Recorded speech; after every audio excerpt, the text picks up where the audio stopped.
Le vaste panthéon viking était prêt à accueillir le dieu chrétien. Tout de suite, le crépuscule des dieux et celui des Vikings.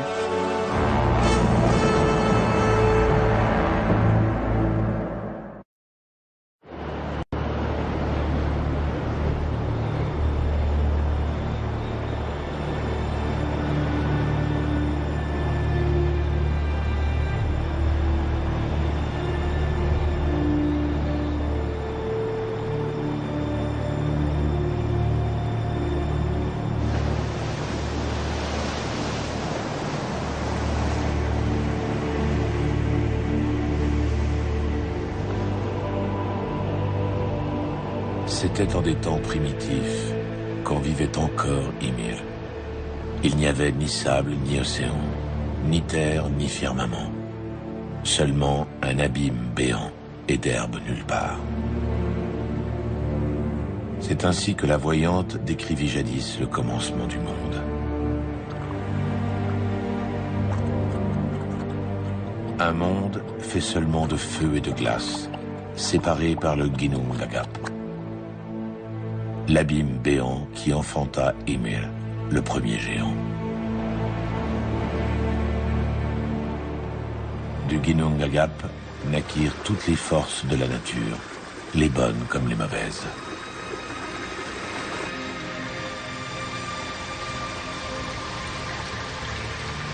Utgard, tel était le nom du royaume des géants.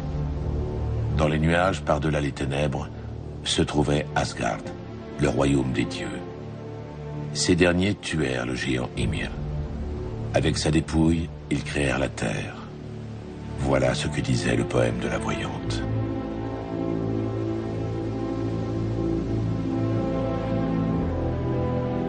Ensuite, ils plantèrent Yggdrasil, l'arbre monde, sous lequel les dieux rendaient la justice. Odin, le plus puissant d'entre tous, découvrit 2 troncs d'arbres et leur insuffla la vie. C'est ainsi qu'apparut le premier couple d'êtres humains sur Terre. Ask et Embla étaient leurs noms.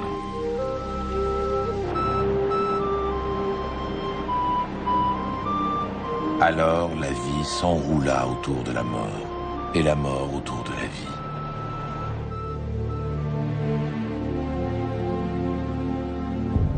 Puis ce fut l'époque des tempêtes, l'époque des loups. Les guerres ravagèrent le monde. Les dieux et les hommes menèrent bientôt le dernier combat contre les géants et les monstres des enfers. Nul ne put échapper au destin, pas même Odin. Ce fut Ragnarök, le crépuscule des dieux.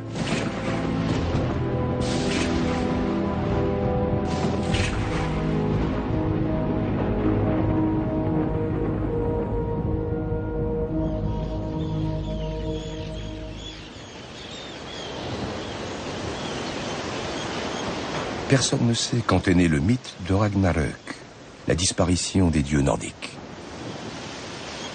Vers 1200 après Jésus-Christ, dans la lointaine Islande, des poètes ambulants nommés Skald couchent pour la première fois par écrit les mythes païens des Scandinaves transmis depuis des temps immémoriaux par voie orale. L'un de ces Skald écrit ainsi la Völuspá, la prédiction ou le dit de la voyante, sur parchemin.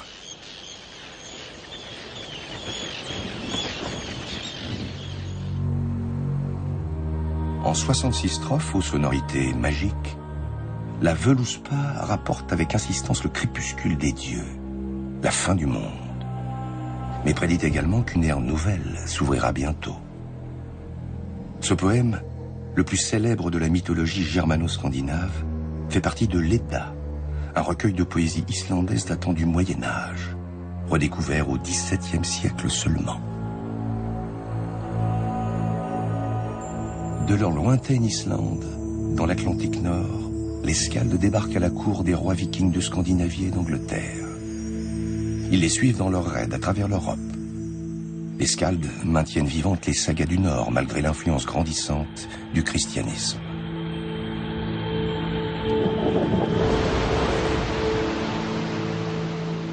Le pays de glace et de feu au bout du monde, avec ses volcans, ses glaciers et ses geysers, c'est ici que les mythes des Scandinaves trouvent leur plus forte expression. Pour les premiers colons venus de Norvège vers 860, l'Islande dut apparaître comme la patrie des géants, des nains et des dieux. Un royaume de légende, peuplé de puissances maléfiques, comme le serpent de Midgard, ou bienfaisante comme Odin, surnommé Barbe Grise. À l'époque viking, Odin est non seulement le roi des dieux, mais aussi leur père. Il est également le dieu des morts. Les hommes tombés sur le champ de bataille sont conduits jusqu'à Odin et se battent à ses côtés. Ils vivent avec lui dans ce paradis des guerriers. Odin est également le dieu de la poésie.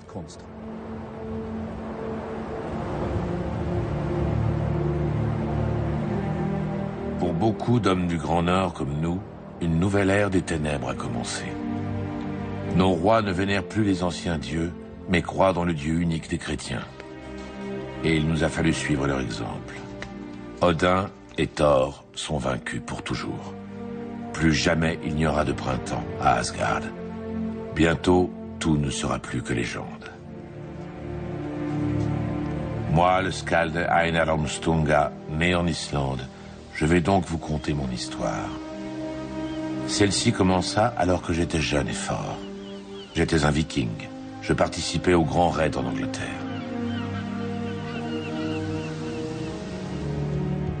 En l'an 995, j'arrivai à la cour du roi Sven Ier de Danemark, surnommé Sven à la barbe fourchue. J'étais un guerrier, mais comme la plupart des hommes en Islande, j'étais aussi poète et chanteur. Le soir, au coin du feu, je récitais les anciens poèmes mythologiques.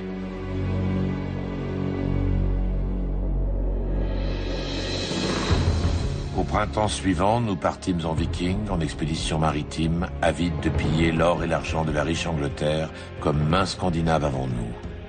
L'immense flotte commandée par le roi Sven et par son allié le Norvégien Olaf Tryggvason attaqua les royaumes anglais en plusieurs points de la côte.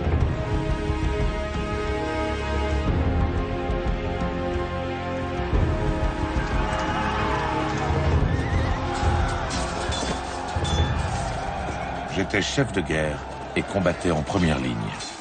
Mais le roi Ethelred et ses hommes offraient une âpre résistance. Des semaines durant, les combats firent rage autour de Londres et de Jorvik. Lorsqu'Olaf Tryggvason nous ordonna de ravager les provinces voisines ainsi que les petits royaumes de la côte est de l'Angleterre, le roi anglais finit par capituler et paya un tribut de 16 000 livres d'argent pour acheter la paix. Des milliers d'hommes étaient une nouvelle fois tombés au champ d'honneur. Je ne supportais plus ces effroyables tueries entre peuples frères. Puis advint ce qui devait advenir. Les vainqueurs eurent au fait d'être en désaccord sur le partage du butin, et le Norvégien Olaf s'allia avec les Anglais. Sven, roi des Danois, se retira. Moi, qui n'aspirais qu'à la paix, je déposai mes armes et restai en Angleterre.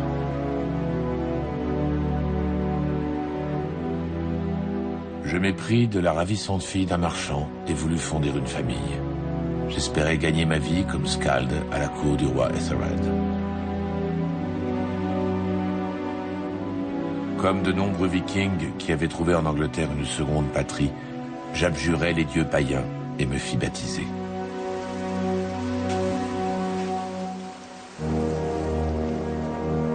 Il y avait des monastères et des églises dans ce pays depuis déjà 2 siècles. Même Olaf Tryggvason, le chef d'armée norvégien, s'était fait baptiser. En chemise blanche, comme jadis le Christ, le Dieu blanc.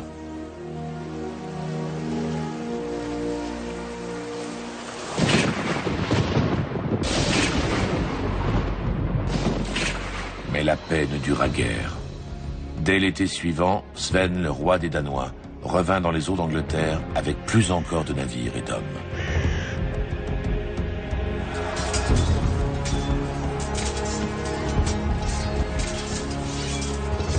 Ces hordes oxyrent sans discernement tous les hommes, réduisirent en esclavage femmes et enfants. Le chaos et la misère s'accrurent encore lorsque, en représailles, le roi anglais Ethelred ordonna de tuer tous les Scandinaves qui vivaient dans son royaume, peu importe qu'ils soient guerriers ou paisibles marchands. Je craignis pour ma vie et dus quitter ma bien-aimée en toute hâte. Telle fut mon histoire jusqu'au jour où j'embarquai à bord d'un navire de commerce qui devait me mener au Danemark vers un avenir incertain.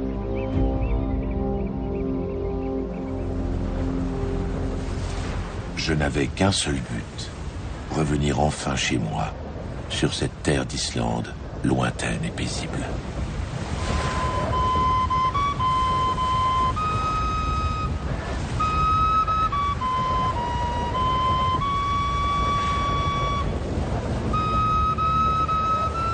À l'époque viking, la traversée entre l'Angleterre et le Danemark dure 2 jours. Principale destination de ces navires chargés de fourrure, de laine irlandaise, de produits en fer forgé et d'esclaves, Hedby, un immense et prospère comptoir commercial qui abrite un marché aux esclaves. Pendant plus de 10 ans, jusqu'en 1013, Sven Ier mène des expéditions incessantes contre l'Angleterre, jusqu'à ce qu'il y soit reconnu roi. Malgré les attaques et les guerres dues à l'instabilité politique, les marchands de toute l'Europe du Nord empruntent régulièrement l'Atlantique et la mer Baltique.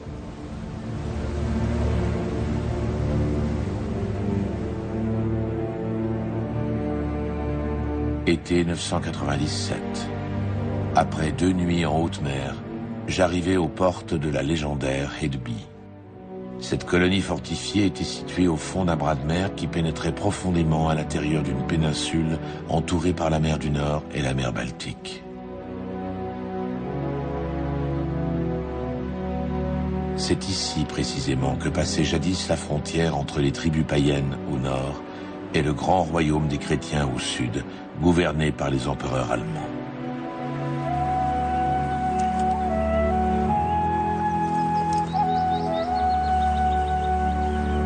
Les avis sur Hedby étaient partagés. D'aucuns prétendaient que cet endroit était barbare et sale. On sacrifiait des animaux qu'on empalait sur des pieux devant les maisons, et les marchands organisaient des orgies avec les esclaves, disait-on. À moi, la ville me parut fort paisible. Il y avait même des marchands du Levant, venus troquer leurs marchandises avec les Vikings. Hedby était un creuset de peuples qui vénéraient des dieux très différents.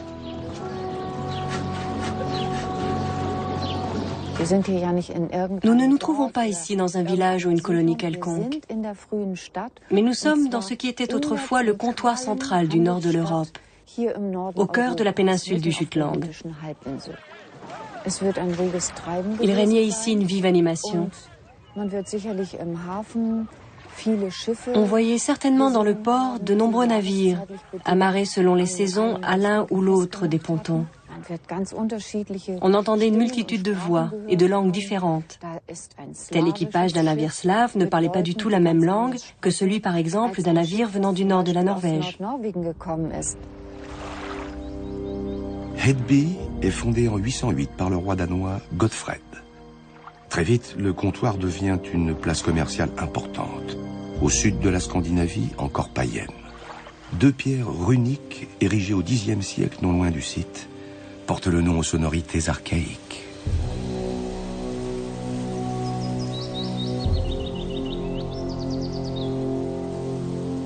L'une d'elles, baptisée la pierre Skarti, a été érigée à la demande de Sven Ier de Danemark, en mémoire d'un compagnon d'armes mort ici, à Hedby, après un raid en Angleterre. Skarti qui trouva la mort à Hedby, telle est l'épitaphe gravée dans la pierre.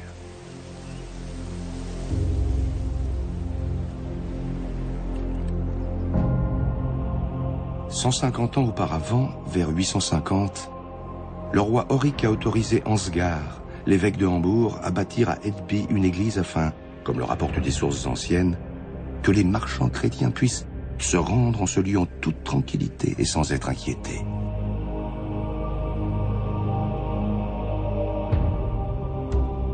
L'église sera plus tard détruite par les païens. Seule une cloche est parvenue jusqu'à nous, exhumée en 1978 lors de fouilles archéologiques dans le port de Hedby. Vers 950, une nouvelle église est bâtie à Hedby. D'autres trouvailles témoignent de la conversion progressive au christianisme au sein de ce qui était jadis l'avant-poste chrétien le plus septentrional de la Scandinavie. C'est un marteau de Thor en argent. À l'origine, c'était une amulette païenne que l'on portait pour s'assurer la protection du dieu Thor. Seulement, sur cette amulette-ci, nous avons une croix chrétienne gravée. Cela peut s'interpréter de diverses façons. C'était peut-être une manière pour certains de s'assurer doublement, parce qu'ils pensaient que 2 protections valaient mieux qu'une. Peu après mon arrivée à Hedeby, je remarquai un jeune moine, à l'allure singulière, qui était apparemment un nouveau venu comme moi.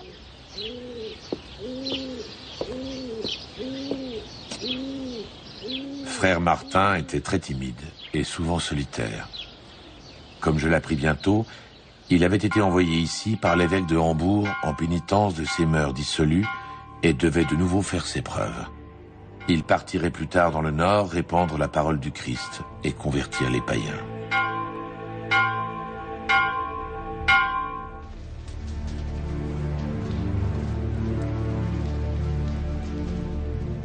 L'évêque avait mis en garde frère Martin contre les femmes des Vikings et leur concupiscence. Il lui avait dit qu'il pourrait toujours discerner la vérité à travers les yeux de Dieu. Les femmes surtout venaient en nombre à l'église pour entendre parler de ce Dieu unique et de sa miséricorde.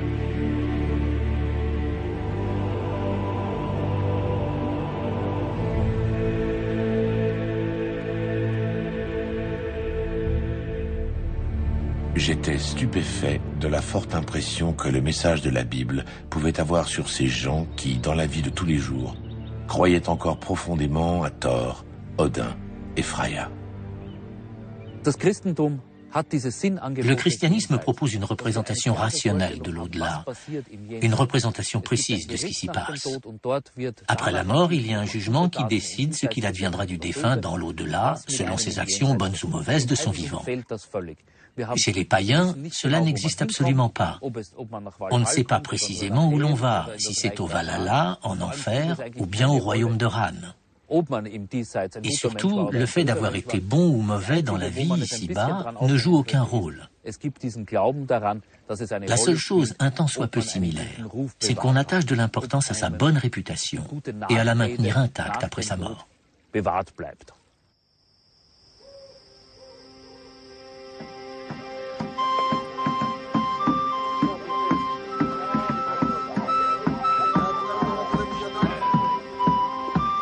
J'avais décidé de passer l'hiver à Hedeby. À l'invitation de chefs de tribus vikings et de marchands du Nord, je racontais pendant les longues soirées les sagas et les mythes des dieux païens. Même les femmes qui pratiquaient les rites chrétiens à l'église venaient m'entendre raconter encore et encore la prédiction de la voyante, Ragnarök, le crépuscule des dieux. L'histoire du frêne Yggdrasil qui flétrit après le combat des dieux et la défaillance des hommes. Ou bien l'histoire des démons géants qui se soulèvent et du terrible loup Fenris qui tire sur ses chaînes jusqu'à ce qu'elles se brisent et dévore le dieu Odin.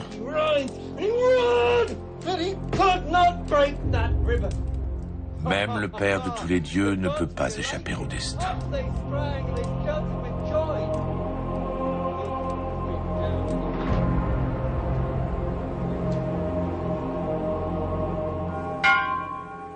Chez les premiers chrétiens, faire tinter les cloches est censé repousser les démons païens. Les moines introduisent avec leur rite une autre nouveauté que les Scandinaves ne connaissent pas dans leur culture purement orale. Les Saintes Écritures. Dans le livre des livres, Dieu lui-même se révèle aux chrétiens. Les Écritures racontent toujours la même histoire de péché, de miséricorde et de grâce. C'est ainsi dans la Bible. Que l'on fût en Islande, en Allemagne ou dans les Balkans, ces histoires étaient relatées d'une manière à peu près semblable partout. La religion païenne n'avait rien de comparable. Nous nous trouvons donc face à un problème considérable. Nous avons une mythologie germanique avec des racines communes, que ce soit chez les Goths des Balkans, les Vandales d'Afrique du Nord, les Anglo-Saxons de Grande-Bretagne ou les Norvégiens d'Islande, mais qui se présentaient sous des formes complètement différentes.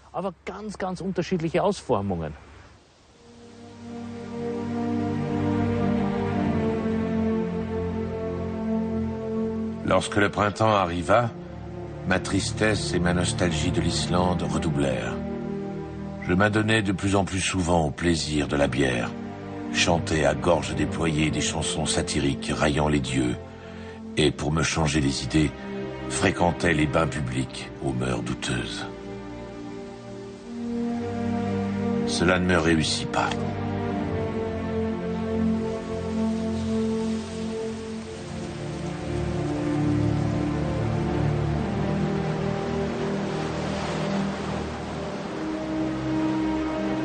Combien d'étés et d'hivers ont passé depuis?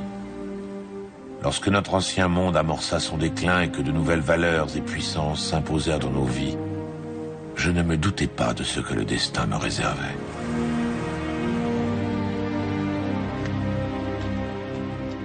Je sentais cependant que le moment était venu de quitter Hedeby. Je me mis donc en route pour un voyage plein d'aventures qui devait durer fort longtemps et m'emmener dans les régions les plus belles et les plus dangereuses du Nord. À ma grande surprise, j'avais découvert en Martin le Moine un compagnon de voyage. J'étais fasciné par sa connaissance de l'écriture et souhaitais ardemment qu'il me l'enseignât.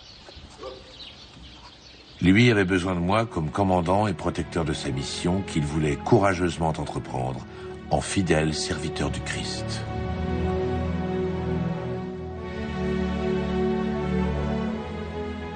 Pour rejoindre le nord du Jutland, on emprunte alors l'ancienne voie qui date des grandes invasions. À l'époque viking, elle passe par le comptoir d'Edby et par Jelling, le siège royal, et se prolonge jusqu'à la pointe nord du Jutland. Pour poursuivre jusqu'en Norvège ou en Suède, il faut prendre un bateau, si possible avant le début des tempêtes d'automne.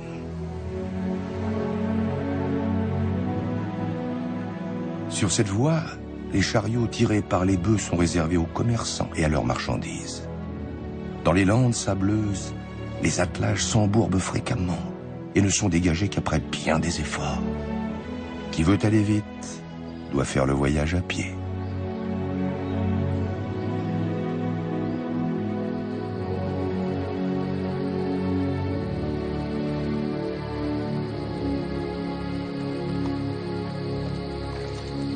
Avant de parvenir en ces lieux que nul autre moine n'avait vus avant lui, je décidai de présenter à frère Martin un exposé détaillé des dieux des païens. Cela devait lui permettre de surmonter sa peur et de comprendre la nature de ceux qui les vénéraient. Lui devait m'apprendre à écrire. Tel était notre accord. Le loup de Gnipahelir hurle fort. Il arrache la chaîne. Le loup bondit. Je sais maintes choses. Je devine au loin la mère destinée des dieux victorieux. Que vit donc la voyante dans sa prophétie? Pourquoi le loup Fenris dévora-t-il Odin, le père des dieux? Pourquoi ses corbeaux Hugin et Munin ne l'avertissent-ils pas? Chaque matin, ils partent survoler le monde pour voir et entendre. Le soir, ils rapportent toutes les nouvelles à Odin, lui qui n'a qu'un œil, parce qu'il a donné l'autre en gage au géant Mimir, afin de boire à la fontaine de la sagesse. Oui, Odin aussi disparaîtra parce que les dieux sont en définitive faibles et aveugles comme les hommes. Pourquoi l'arbre-monde Yggdrasil a-t-il cette forme?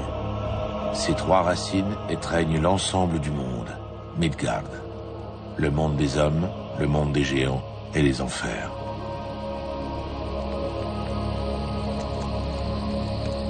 Yggdrasil s'abreuve à une source dénommée le puits d'Urd. Quand ses feuilles commenceront à flétrir, le monde disparaîtra.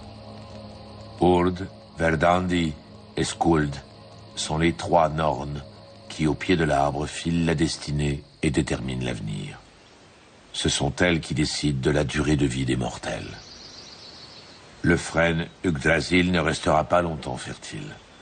La rosée tombe encore dans les vallées, mais cela ne durera pas.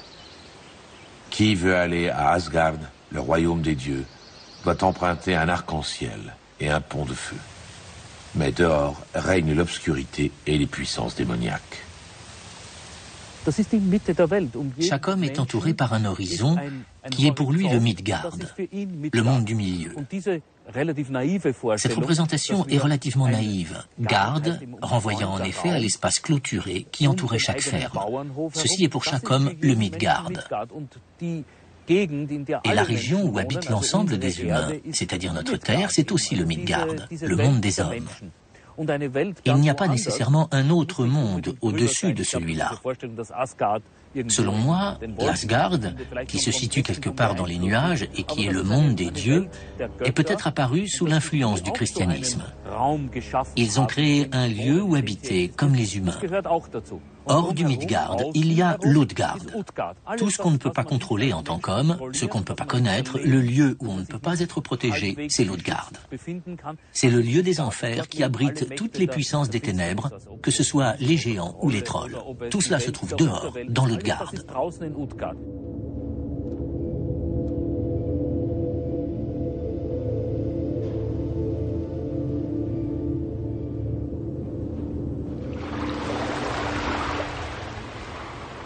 Nous avions parcouru la moitié du Jutland au paysage doucement vallonné et étions enfin parvenus à la côte.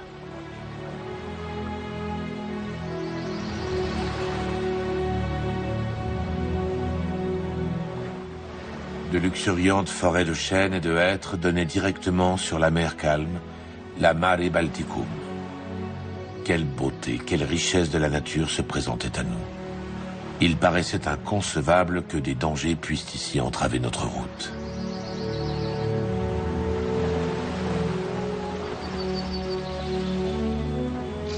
Une contrée avait été conçue avec une extrême bienveillance par quelques dieux.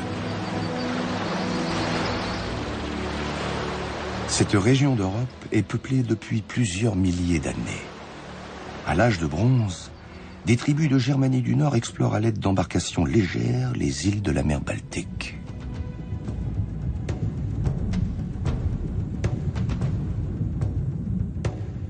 À l'époque romaine, 500 ans avant les Vikings, les Germains construisent d'immenses bateaux conçus pour la haute mer. À leur bord, ils naviguent sur de longues distances et se rendent jusqu'en Angleterre, où ils mènent les premières guerres de conquête. Ces gigantesques canots ne sont pas équipés de voiles, comme le seront plus tard les navires vikings.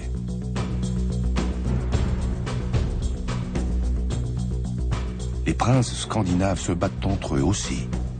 La société est marquée par une culture guerrière très développée. Beaucoup d'hommes sont allés à Rome servir l'empereur en tant que légionnaires et sont revenus avec de nombreuses armes. On se bat pour le prestige et le pouvoir.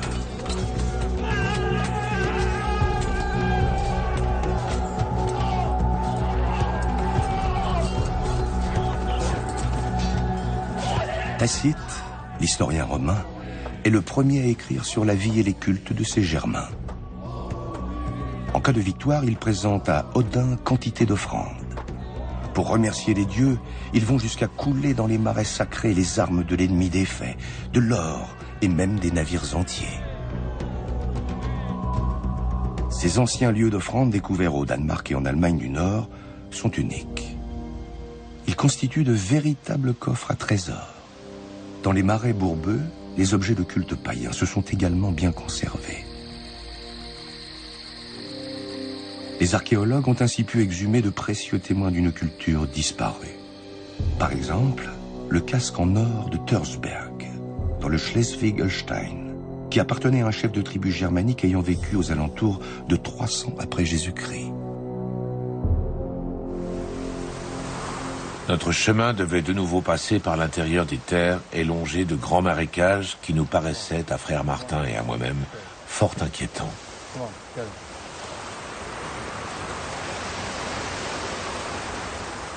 Les gens de la région nous avaient raconté les coutumes de leurs ancêtres qui sacrifiaient aux dieux des chevaux et jetaient même dans les marécages des hommes vivants.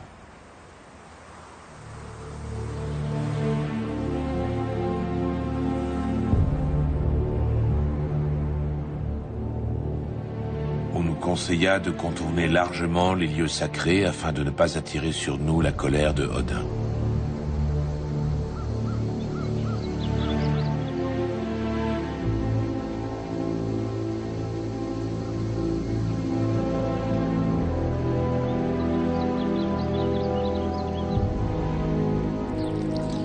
La première étape de ce voyage touchait à sa fin. Nous atteignîmes Jelling, dans le Jutland. C'est ici que 2 générations auparavant, Gorm l'Ancien avait fondé un nouveau royaume danois. Gorm était le grand-père de Sven Ier, conquérant de l'Angleterre, et le père de Harald à la dent bleue, roi passé à la postérité pour avoir converti les Danois au christianisme.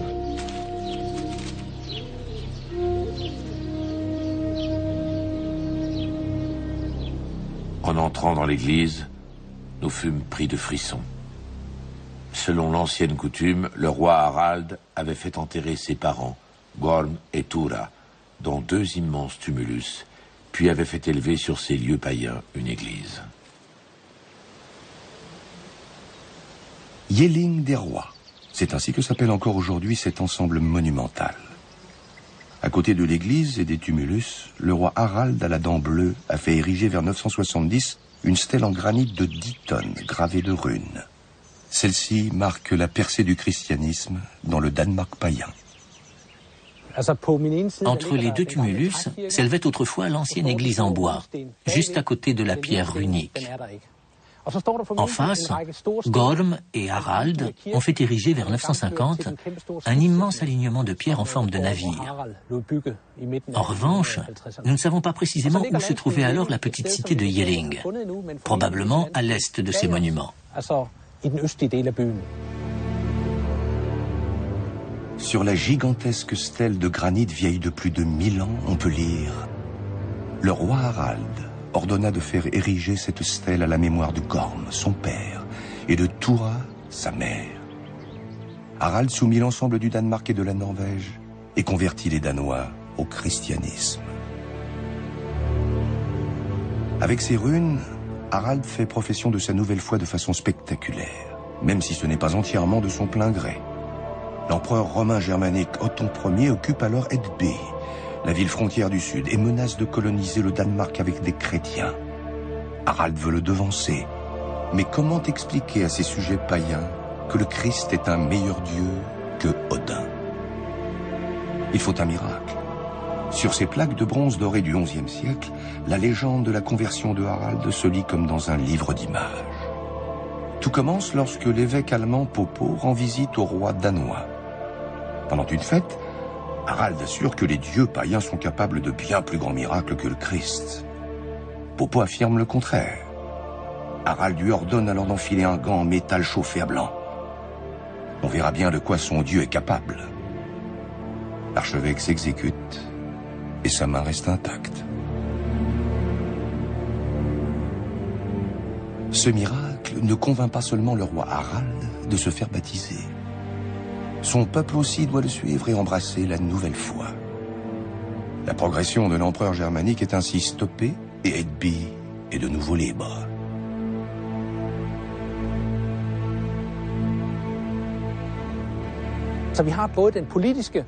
C'est autant la pression politique que religieuse qui rend Harald réceptif à ce nouveau Dieu. Celui-ci peut davantage que Thor et Odin. Ce sont, je crois, les 2 versants de l'histoire. Après que Harald a fait ériger la stèle runique à Jelling, Harald s'empresse de transformer Hedby, dans le sud, en forteresse contre les Allemands. Il sait parfaitement qu'il faudra au moins une génération avant que les Danois acceptent le nouveau Dieu, le Christ blanc.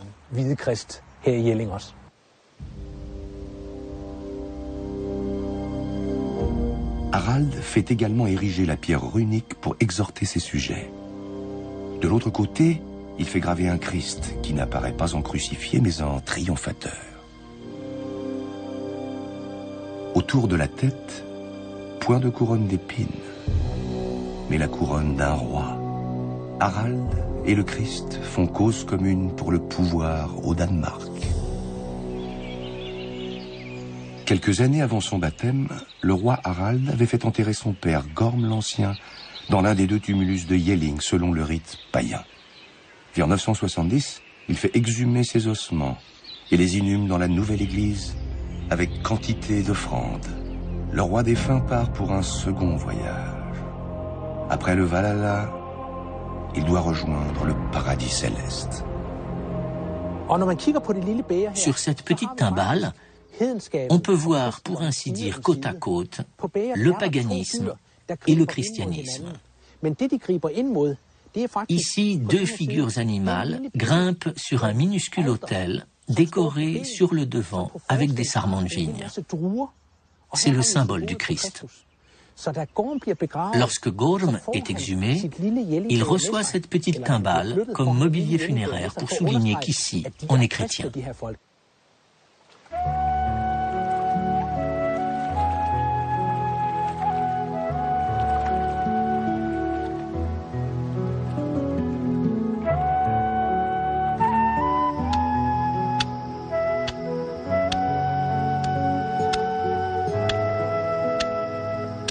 Le moine Martin était devenu très songeur.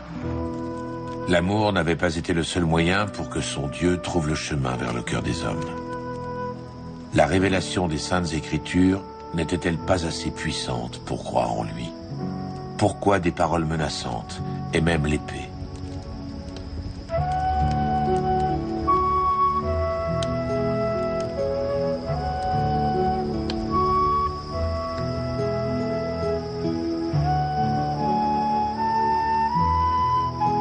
Comme pour me contrarier, Martin me fit lecture de la vie de Jésus, mort sur la croix pour les hommes. Il avait condamné la cupidité et la soif de vengeance et demandé qu'on aimât son prochain et non qu'on le tuât. Ce n'est pas moi qu'il devait convaincre de l'importance de ce message.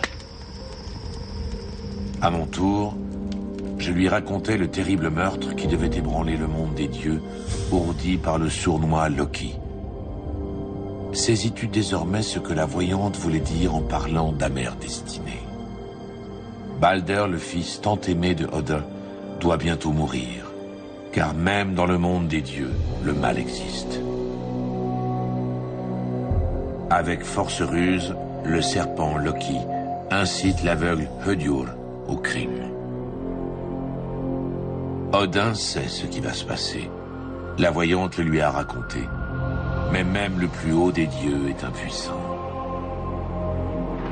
Odin perd son fils préféré. Nous avons des dieux faillibles qui peuvent commettre des fautes et qui, par ailleurs, ne sont pas immortels. C'est l'élément essentiel. Sur ce point, le christianisme se démarque fortement du paganisme. Ces dieux-là peuvent mourir. C'est prévu dès le départ. Même dans le mythe de Balder, l'un des plus célèbres de la mythologie nordique, un dieu parfaitement innocent meurt de la main de son propre frère, aveugle, guidé par le perfide et diabolique Loki. La dépouille de Balder est envoyée dans le monde des morts sur un bateau en flammes. Odin lui remet son anneau, Draupnir, afin qu'on reconnaisse là-bas son fils comme roi. Hel, la déesse de la mort, promet que Balder pourra revenir ici-bas si tous les morts et vivants pleurent sa perte. Ainsi parle la voyante dans son poème. Ici et là, nous avions croisé d'impressionnants alignements de pierres en forme de bateaux où les Vikings incinéraient leurs morts.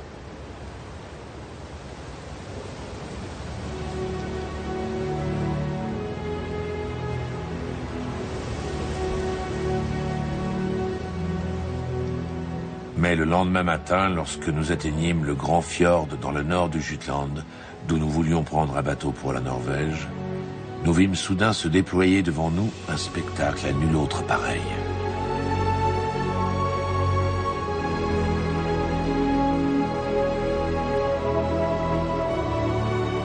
C'était comme si, en ce lieu, une flotte entière de bateaux vikings s'était jadis échouée et pétrifiée.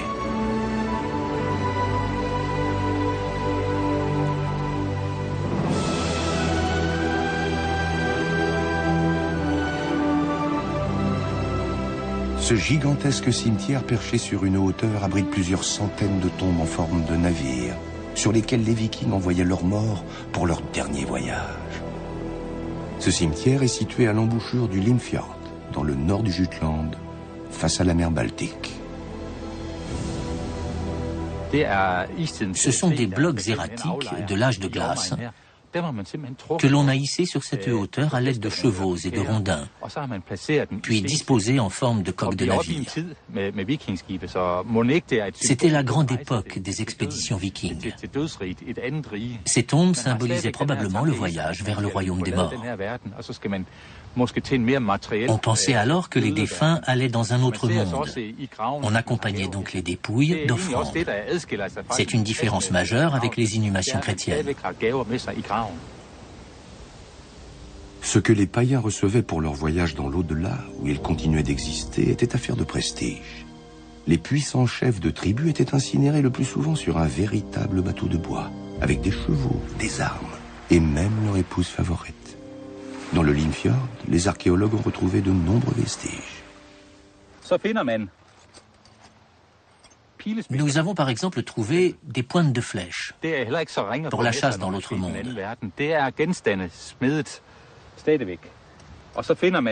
Nous avons exhumé d'autres vestiges tout aussi merveilleux. Ceci est un marteau de Thor, en ambre jaune. Bien que nous soyons encore en des temps de paganisme, c'est un symbole du pouvoir et de la protection de Dieu. Il n'est pas très grand, mais il est en ambre, l'or du Nord, comme on l'appelait.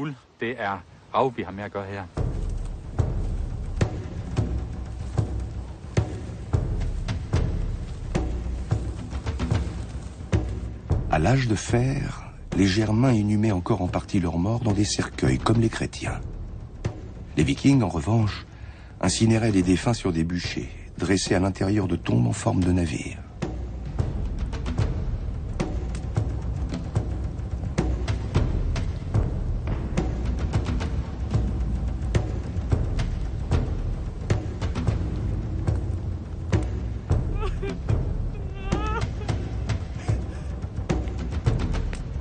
D'après des sources anciennes, on ne voulait pas mettre sous terre ceux que l'on aimait et estimait pour qu'ils ne soient pas dévorés par les vers. Les dépouilles sont donc brûlées au plus vite afin que les défunts puissent aussitôt rejoindre Odin au Valhalla.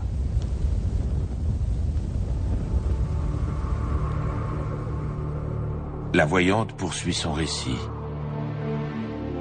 Vers la fin de ces temps régnera la discorde. Les frères se trahiront et le fils n'épargnera pas son propre père.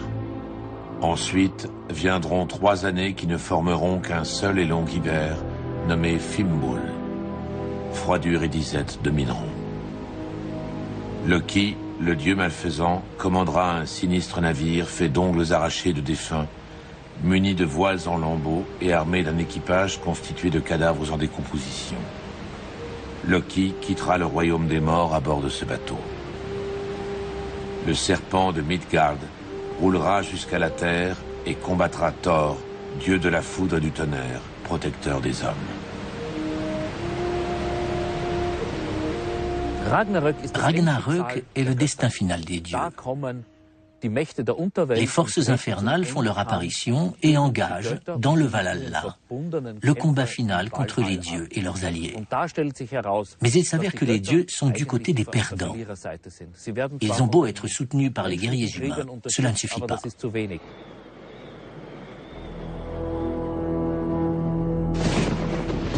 Le dernier jour, Odin lance les héros défunts du Valhalla dans l'ultime combat.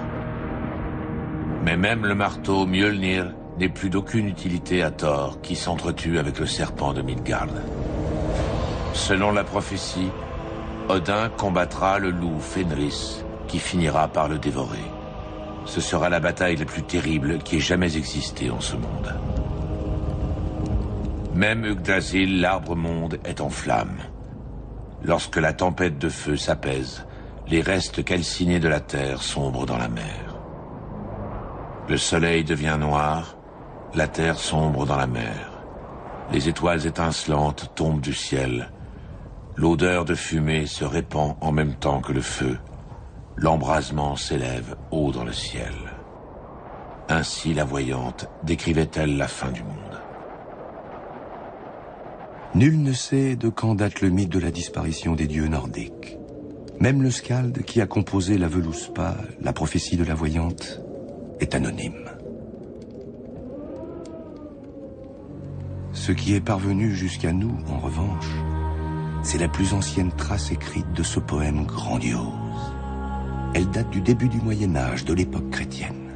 Elle se trouve aujourd'hui en Islande, où elle est considérée comme un trésor national. Dans les dernières strophes, il est dit qu'après la fin du monde, une nouvelle vie verra bientôt le jour.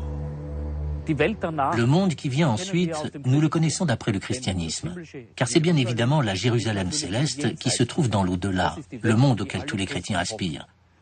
Peut-être l'auteur de ce poème voulait-il donner de l'espoir aux païens. Ragnarök, la disparition des dieux, ne signifie pas la fin. Cela continuera après, il y a un nouveau monde. Peut-être là-bas, y a-t-il d'autres dieux, voire le Christ.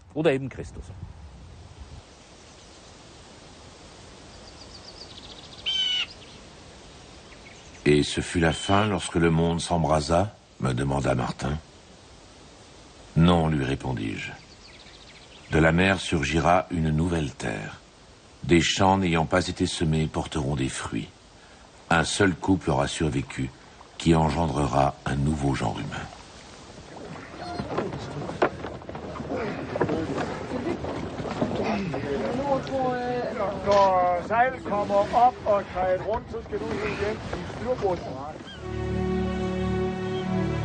Il y a donc malgré tout de l'espoir chez vos dieux, poursuivit Martin. Les mythes nous enseignent qu'il y a toujours de l'espoir.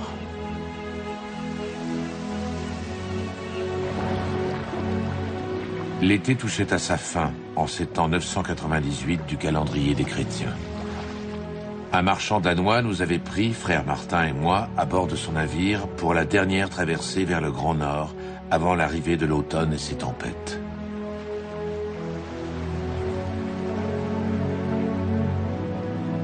À bord se trouvaient quelques esclaves, parmi lesquels une mère celte avec son fils qui devait être vendu dans une ferme. Le navire était abondamment chargé de pierres à feu, de perles de verre et d'armes.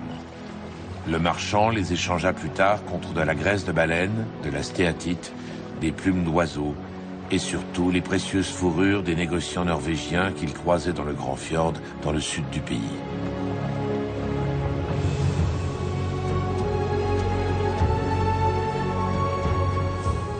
Nous avions entendu parler d'une guerre en Norvège qui opposait les anciens rivaux Olaf Tryggvason et le roi danois Sven, qui, après la mort de son père Harald à la Dent Bleue, avait imposé sa suprématie sur la Scandinavie.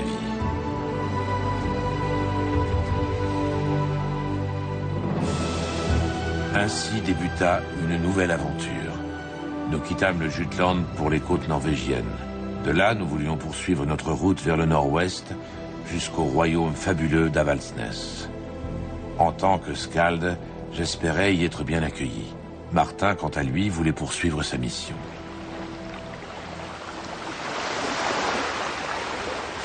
Les événements des dernières années et l'histoire de Ragnarök tourmentaient le moine. La trahison parmi les dieux et la terrible fin de Odin le poursuivaient jusque dans ses rêves.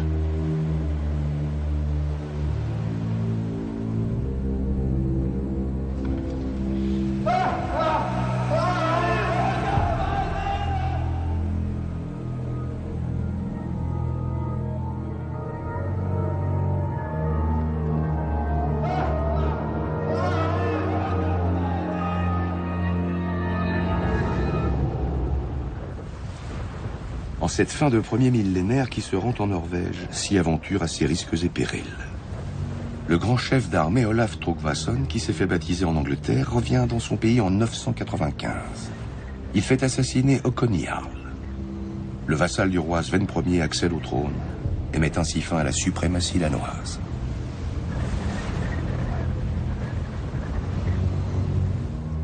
Olaf utilise le christianisme comme arme politique contre les tribus païennes de l'ouest de la Norvège et commence à convertir le pays avec l'épée.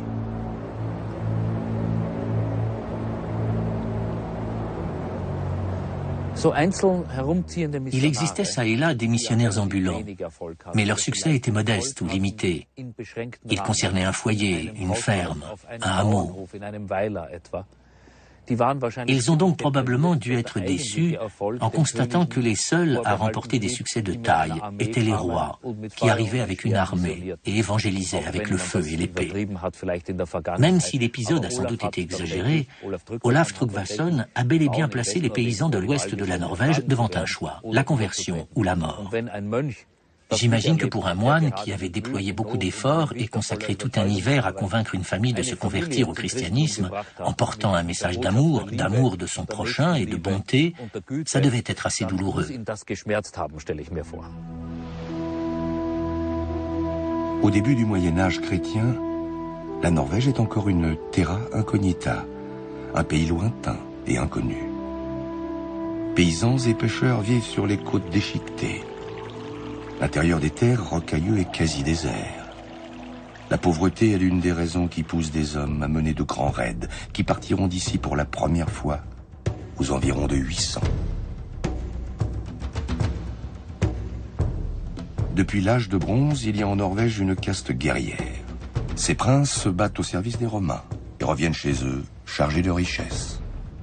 Selon la tradition païenne, les hommes tombés au combat sont envoyés dans le royaume des morts de Odin au Valhalla.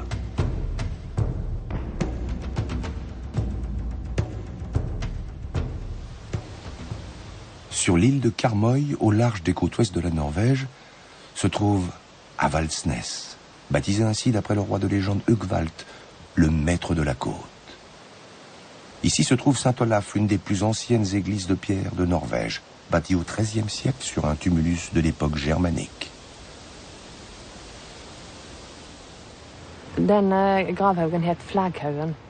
Le tumulus a été ouvert en 1835. On y a découvert la tombe d'un chef de tribu contenant plus d'or qu'aucune autre tombe jamais exhumée en Scandinavie. Ce prince avait été inhumé avec ce collier, symbole d'honneur et d'estime. Il entretenait certainement des liens commerciaux étroits avec d'autres souverains germains du continent, ainsi qu'avec les Romains.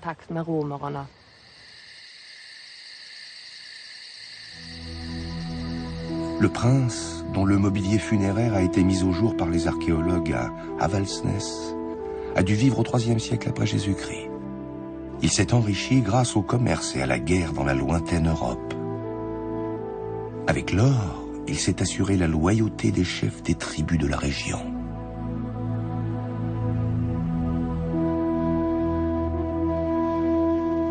Le prince païen fonde ainsi la première puissance du Rogaland dans le sud-ouest de la Norvège.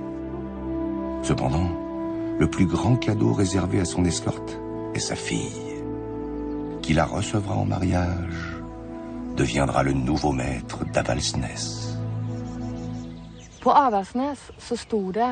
À côté du grand tumulus se trouvaient 5 hauts menhirs, comme de longues aiguilles rocheuses, dont le plus grand faisait 9 mètres de hauteur. Ce lieu de culte païen date du IIIe siècle, du début de l'époque romaine. Au pied de ces 5 menhirs, il est possible que le prince et sa suite aient fait des sacrifices aux dieux. L'un de ces menhirs, lourd de plusieurs tonnes, est demeuré à sa place initiale. Il se dresse à côté de l'actuelle église Saint-Olaf, comme adossé au mur de l'édifice religieux. Preuve que la première église dut recouvrir un lieu de culte païen.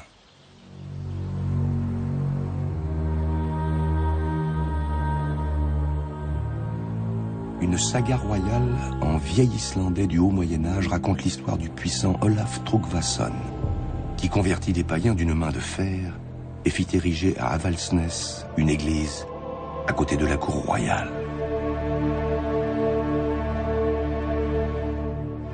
Olaf a déjà détruit en d'autres lieux les temples des Norvégiens encore païens et tué leur meneur, Håkon Jarl, vassal de son ennemi juré, le roi Sven Ier de Danemark.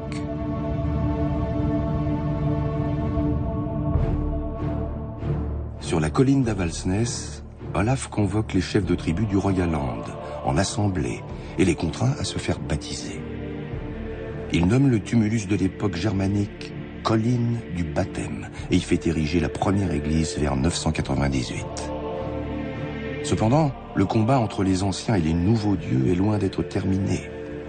Dans le nord, à l'embouchure du fleuve Nida, dans le fjord de Trondheim, Eric Jarl, le fils du défunt Håkon Jarl, rassemble autour de lui les partisans de Odin. Il souhaite lancer une contre-attaque d'envergure.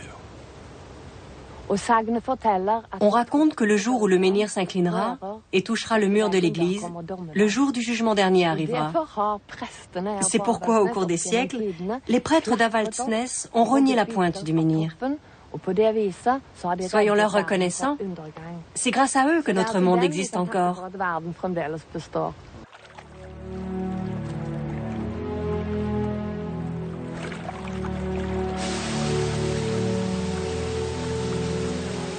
Notre voyage en bateau, puis à pied, avait duré 2 semaines.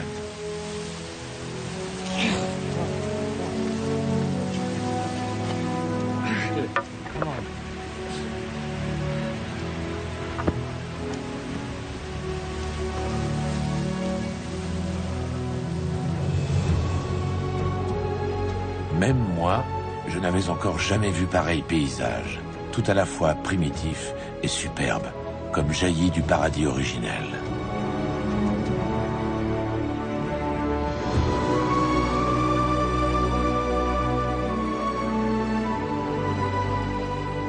Martin et moi, qui avions été épargnés par les combats entre les ligues norvégiennes ennemies, atteignîmes enfin Avaldsnes. Nous avions déjà aperçu au loin l'église d'Olaf, roi à la sinistre réputation.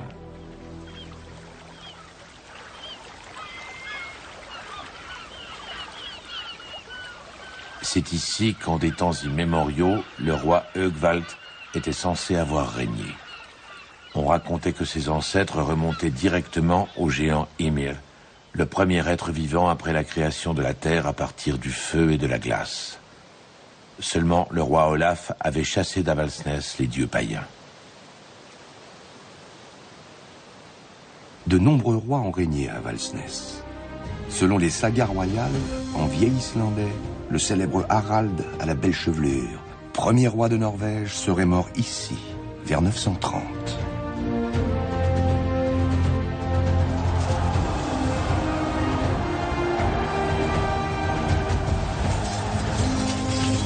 Enfant, Harald aurait fait le serment de ne pas couper ses cheveux tant qu'il ne serait pas roi. À la bataille de Hafrsfjord, il défait les autres chefs de tribus vikings et unifie le pays des fjords en un royaume. Mais celui-ci est bientôt de nouveau déchiré. À la mort du fils aîné de Harald, surnommé Eric, hache sanglante, souverain du royaume viking d'York, les Danois s'emparent du pouvoir en Norvège. Ils le garderont jusqu'à l'arrivée d'Olaf Tryggvason et avec lui, du Christ blanc. La religion païenne ne disparaît pas parce qu'elle est mauvaise, mais parce que la société a changé.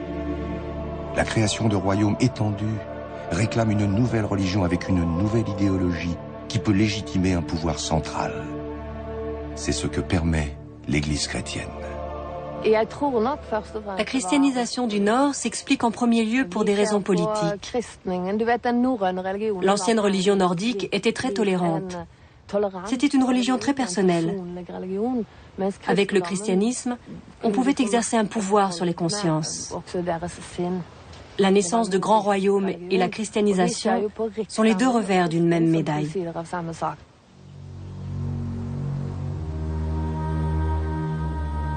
Dans une saga sur Olaf Tryggvason, on raconte que, pendant une fête, à Avaldsnes, il reçoit la visite d'un vieil homme borgne, qui se vante de tout connaître sur ce qui se passe dans le monde.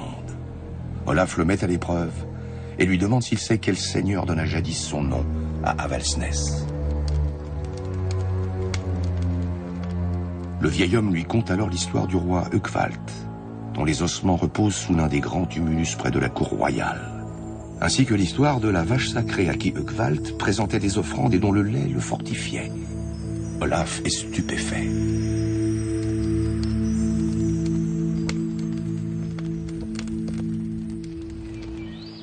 Le lendemain matin, le vieil homme a disparu.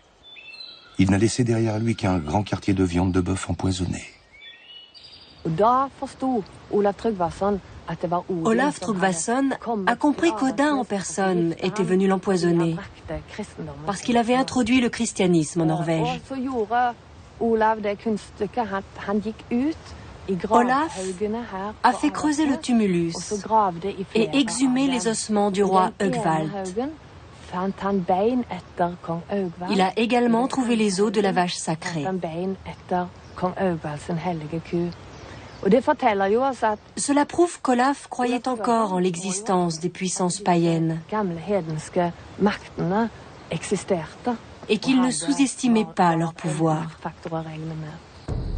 Selon une légende, Olaf Tryggvason considéra les ossements du roi Høgvald comme une preuve que du sang royal coulait bien dans ses veines. Ne descendait-il pas directement des dieux? En effet, les anciennes puissances ne lui avaient révélé qu'à lui seul le secret de la tombe de Høgvald. Olaf Tryggvason fit inhumer les ossements en terre chrétienne. Une autre légende chrétienne contribue à faire d'Olaf le pourfendeur du paganisme. Un jour, un navire aurait accosté à Avaldsnes, avec à son bord des magiciens. Ceux-ci voulurent ensorceler Olaf parce qu'il adorait le Christ. Mais le sortilège se retourna contre eux. Olaf les fit prisonniers et les ligota sur un banc de sable. Les magiciens se noyèrent lorsque la marée remonta.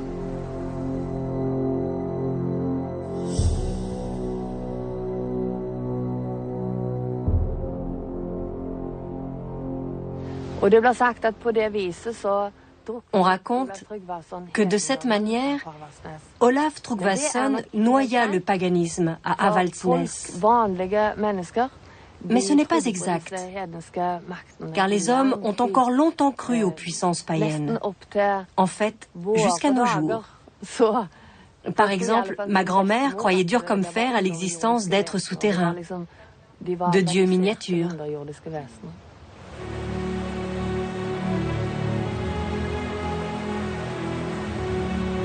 Lors de notre périlleuse traversée à travers les montagnes en direction du nord, l'assistance des anciens dieux nous fut fort utile, même si mon compagnon de voyage rejetait toujours aussi vigoureusement l'idée qu'ils puissent exister.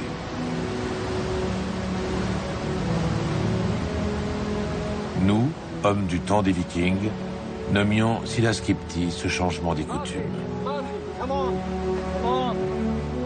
Même si nous adorions désormais le Christ blanc, la croyance en nos anciens dieux était encore très vivace.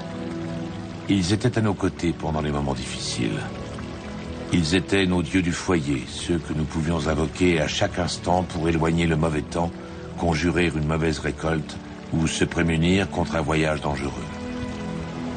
C'est pourquoi les Vikings se convertirent sereinement au christianisme. Après tout, ce Christ n'était qu'un nouveau dieu parmi tant d'autres. Martin n'aimait pas m'entendre parler ainsi.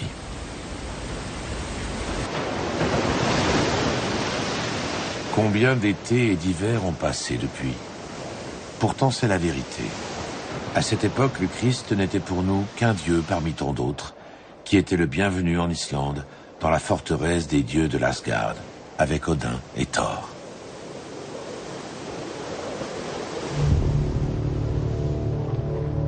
Son message incitant à la bonté et à l'amour de son prochain touchait le cœur des gens et apportait de l'espoir, à l'opposé de la cruauté des nouveaux rois qui se réclamaient pourtant de lui.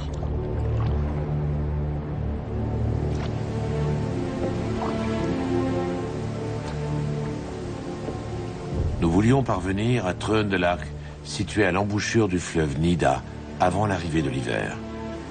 C'est là qu'Eric Jarl, le fils de feu Håkon Jarl, était supposé demeurer avec son armée. Là-bas, Martin voulait répandre la bonne parole de Jésus-Christ.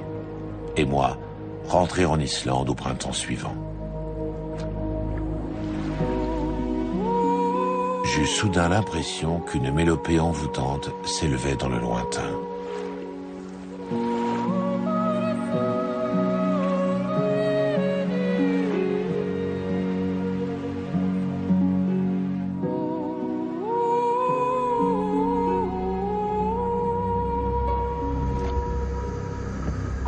Dans les poèmes et légendes nordiques de l'ancien temps, la figure de la voyante est souvent présente. Ces femmes, qui pratiquaient la magie, pouvaient, disait-on, prévoir le destin des hommes. Plus tard, les évêques allemands raconteront même qu'Olaf, roi chrétien, prédisait l'avenir avec des os d'oiseaux, d'où son surnom de Tryggvason, littéralement patte de corneille.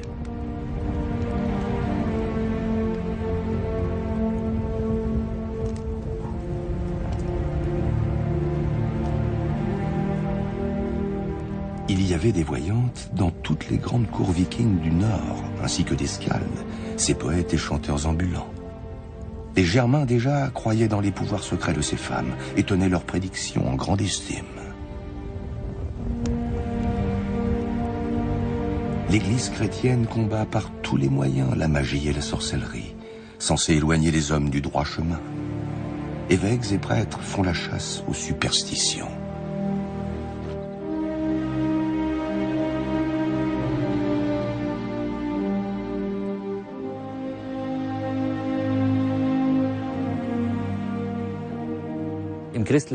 Dans le système chrétien, il n'y a guère de place pour ces voyantes. On se dit que pour garantir leurs prédictions, elles ont forcément recours à la sorcellerie. Or, pendant toute la période des missions évangélisatrices, tout ce qui a trait à la voyance, prophétie, prédiction, est considéré comme relevant de la magie, et par conséquent est condamné.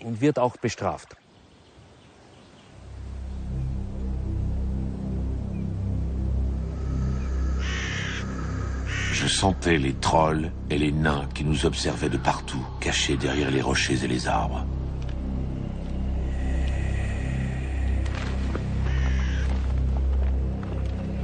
Frère Martin avait perdu ses certitudes.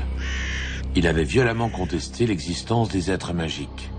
Dieu avait envoyé l'archange ici-bas pour chasser une bonne fois pour toutes le diable et toute la sorcellerie qui allait avec.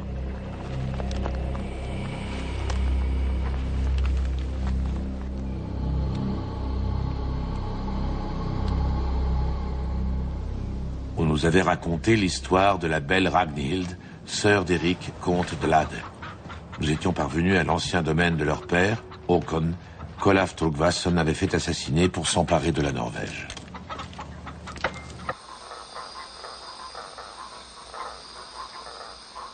À présent, l'hiver pouvait arriver.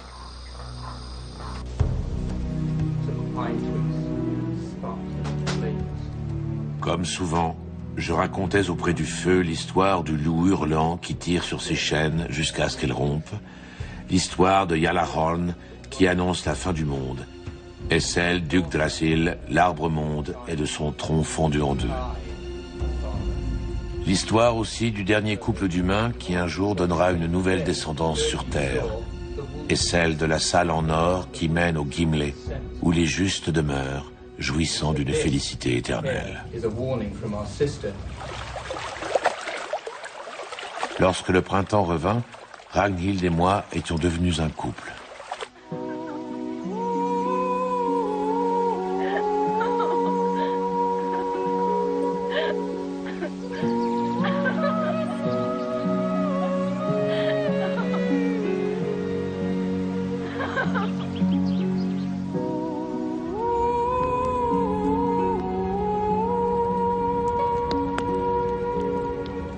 Pour frère Martin, en revanche, la vie était moins facile. S'il jouissait du respect dû aux hôtes, il faisait l'objet de fréquentes railleries. Il devait être bien étrange, ce Dieu né d'une vierge et d'un homme invisible. Surtout, les habitants du domaine dénigraient ce Dieu cloué à une croix et trahi par son propre père parce qu'il n'avait pas su comment vaincre ses ennemis.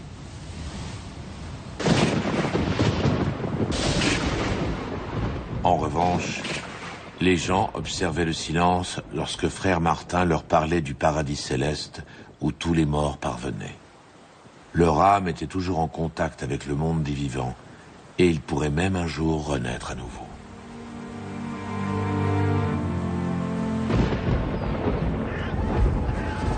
De violents orages éclatèrent. Nous pressentions que la paix ne durerait guère. À la suite du Christ, un nouveau démon était arrivé dans notre monde.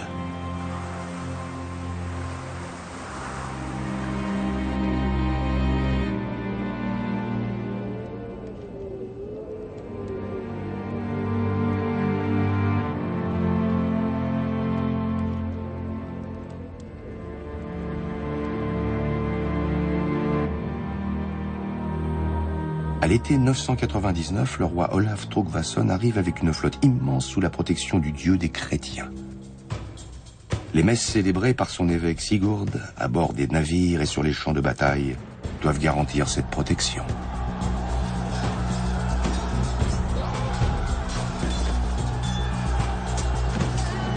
Il attaque les ports des comtes païens sur les côtes ouest de la Norvège.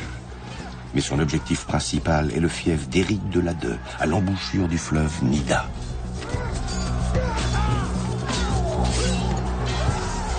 De nouveau, des vikings se battent contre d'autres vikings.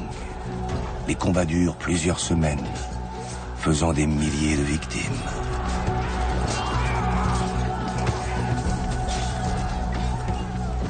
Le victorieux roi Olaf voulut posséder Ragnhild et en faire son épouse.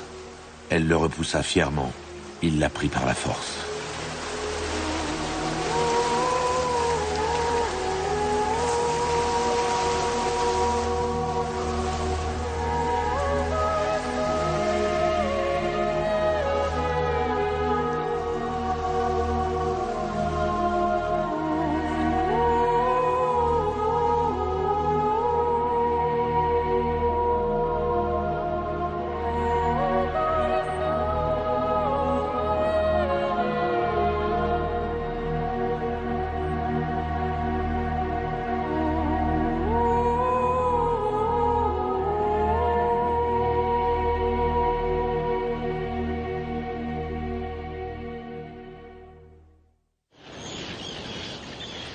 Le roi Olaf Tryggvason est insatiable. À présent, il veut forcer l'Islande à embrasser le christianisme et établir ainsi son pouvoir sur l'île des volcans et des glaciers au nord de l'Atlantique. Il prend en otage les Islandais vivant en Norvège et menace de les tuer si l'Islande ne se convertit pas au christianisme lors du prochain passage au millénaire.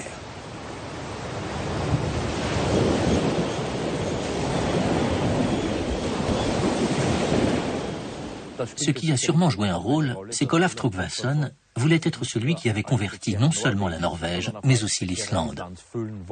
Au cours de l'été 999, il a donc fait arrêter, ou plutôt prendre en otage, les Islandais qui résidaient en Norvège, afin d'exercer une pression sur le Parlement islandais. Puis, il en a relâché quelques-uns, chargés de transmettre son message, affirmant qu'il tuerait tous les otages si l'Islande ne se convertissait pas au christianisme. L'Islande a été colonisée 140 ans plus tôt, vers 860, par des Norvégiens.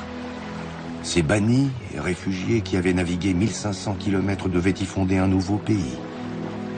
Selon les anciennes sagas, 3 corbeaux leur auraient montré la route jusqu'en Islande.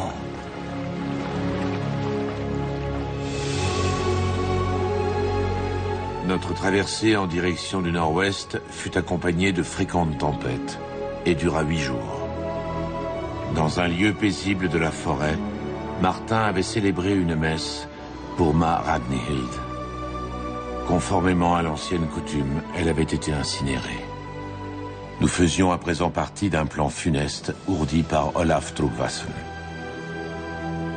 Nous devions apporter les exigences d'Olaf à l'Althing, l'assemblée annuelle des Islandais qui siégeait au bord du Grand Lac, dans l'ouest de l'île. Toutes les familles des fermes dispersées dans le pays devaient reconnaître le dieu blanc et abjurer Odin. Sinon, Olaf ferait exécuter leurs parents otages en Norvège. La guerre était arrivée dans la patrie des anciens dieux.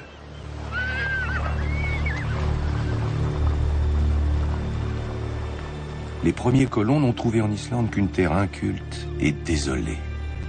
L'agriculture et l'élevage à petite échelle ne sont possibles qu'au pied des montagnes de lave qui bordent le littoral. En un siècle et demi, une vie politique et religieuse indépendante s'est développée. Païens et chrétiens cohabitent en paix. Cependant, il y a aussi des esclaves, le plus souvent irlandais. Des femmes celtes sont rapportées comme butin des raids vikings. Elles doivent enfanter la future génération de colons islandais. À l'aube de l'an 1000, la conversion au christianisme exigée par Olaf Tryggvason provoque une tension politique et génère une ambiance de fin du monde. On craint que le Hekla, le volcan de l'île n'entre de nouveau en éruption. Ces dernières années, les tremblements de terre ont été nombreux. L'élite de l'île est composée de 39 hommes, à la fois prêtres et chefs de tribu, qui depuis 930 se rassemblent une fois par an sur la rive nord du lac Thingvallavatn, pour l'Althing. Tel est le récit livré à la postérité par des historiens islandais dans le fameux « Livre de la colonisation ». La côte orientale de l'Islande apparut. Après un long périple, j'étais de retour chez moi et je me sentais comme mort. Mon compagnon de voyage se devait de connaître le pays d'origine de nos dieux.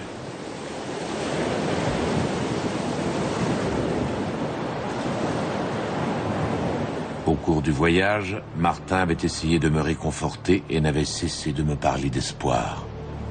À présent, il faisait face aux éléments naturels sans la protection de son Dieu.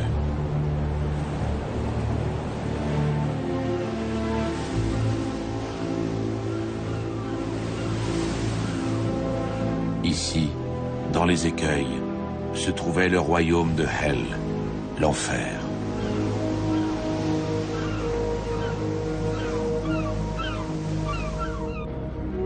Muspelheim était sur Hekla, le volcan cracheur de feu, qui des semaines durant obscurcissait le ciel et recouvrait de ses cendres toute vie.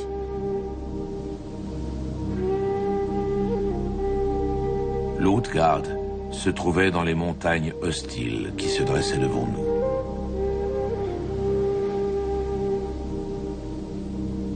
Devant nous s'étendait un chemin presque sans fin. Il traversait Obigdir, comme les gens l'appelaient, le pays inhabité qui avait été jadis la demeure du démon.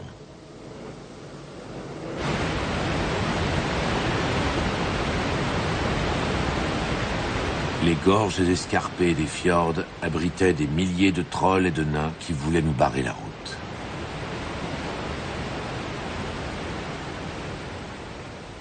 En revanche, les gentils elfes qui habitaient dans l'herbe avec les animaux nous protégeaient jour et nuit. C'était comme si un Dieu bienveillant avait ordonné qu'on s'occupât de nous.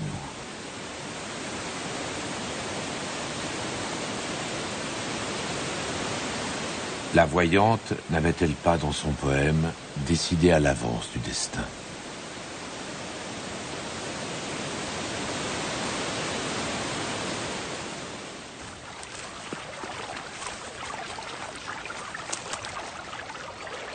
Tout cela est de l'histoire ancienne. Paniqués par les grondements du volcan Hekla, les gens d'Islande attendaient la fin du monde, qui devait arriver en l'an 1000 après la naissance du Fils de Dieu. Ils avaient commencé à douter que leurs dieux pussent à eux seuls les protéger. De curieuses amulettes se mirent à circuler, le marteau de Thor et la croix du Christ réunis.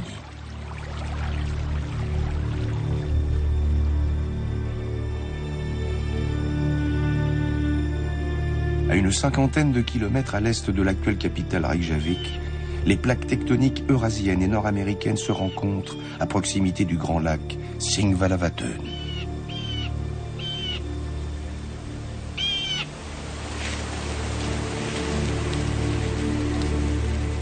À un endroit particulièrement spectaculaire de la faille continentale, les chefs de tribus islandais ont érigé il y a près de 1100 ans le premier parlement du monde, l'Althing.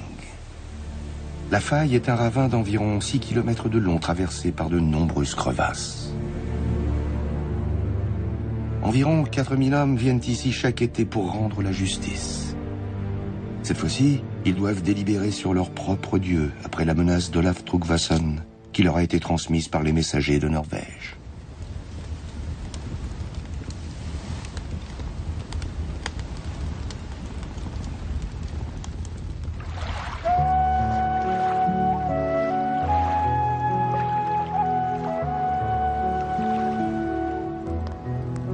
J'expliquais à Martin que l'Althing était aussi le terrain de tournoi des mauvais coucheurs, qui venaient ici régler leurs querelles. L'honneur de l'homme ordonnait de ne rien laisser passer et de venger soi-même les offenses, aussi insignifiantes fussent-elles. Si le viking s'y refusait, Il portait toute sa vie la marque de l'infamie. Comment aurais-je pu venger la mort de Ragnhild?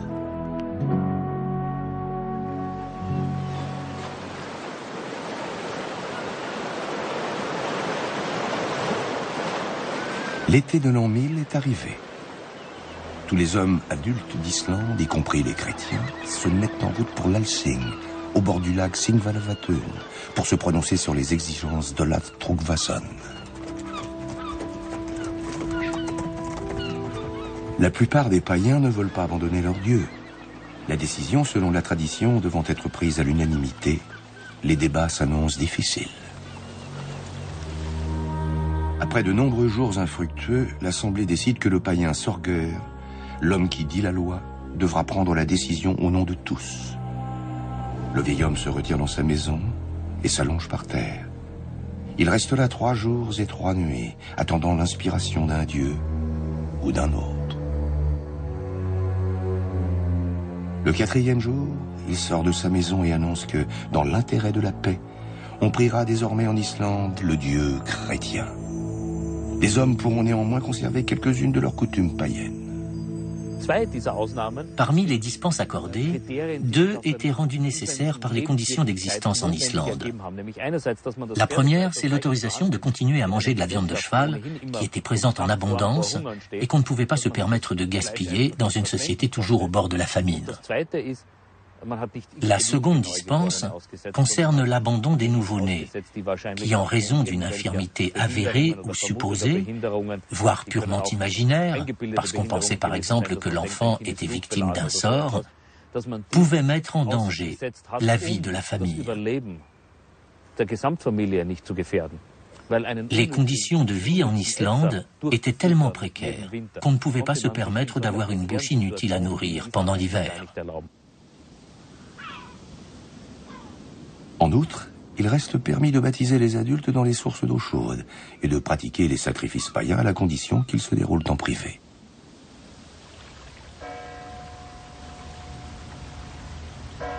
Une petite église se dresse aujourd'hui là où, il y a 1000 ans, tout un peuple viking embrassa le christianisme à travers un vote parlementaire, plus ou moins sous la contrainte. Ce vote du Parlement ne signifiait pas que soudain tous les gens étaient devenus chrétiens, mais seulement que désormais les lois chrétiennes prévalaient. En gros, cela revenait à l'obligation pour tous les Islandais de faire baptiser leurs enfants, sauf que le nombre de prêtres était notoirement insuffisant dans le pays pour administrer les sacrements, a fortiori pour célébrer la messe. Pendant les 50 premières années, il n'a pas été possible de célébrer baptême, mariage ou inhumation.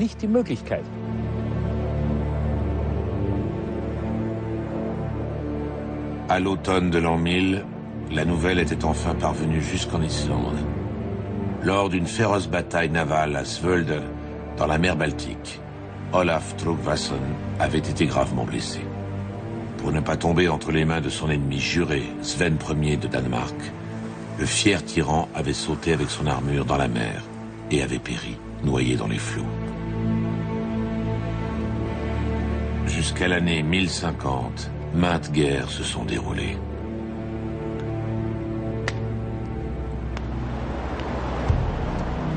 Bientôt, nous, Vikings, disparaîtrons à jamais avec nos dieux. J'ai cessé depuis longtemps déjà d'offrir mes talents de skald dans les cours. Si mes souvenirs sont encore très vifs, je suis moi-même très las. Frère Martin, mon compagnon de route, avait quitté l'Islande peu après le nouveau millénaire et était retourné dans sa terre natale, au bord de l'Elbe. Voilà. J'ai rempli ma mission. Je dédie ces pages aux hommes qui viendront après moi.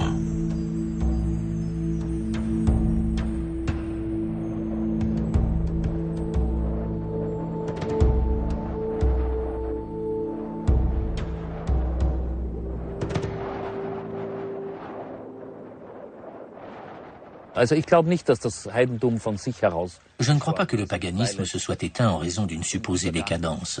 Je crois plutôt que le paganisme a disparu à cause précisément de ce conflit avec le christianisme. Si le christianisme n'avait pas progressé dans le Nord, le paganisme aurait probablement duré pendant encore plusieurs siècles.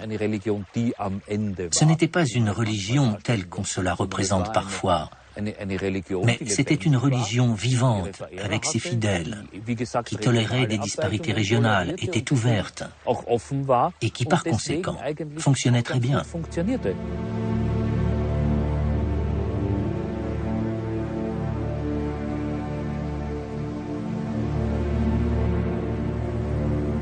Dans notre mythologie, les dieux devinrent des hommes, puis disparurent.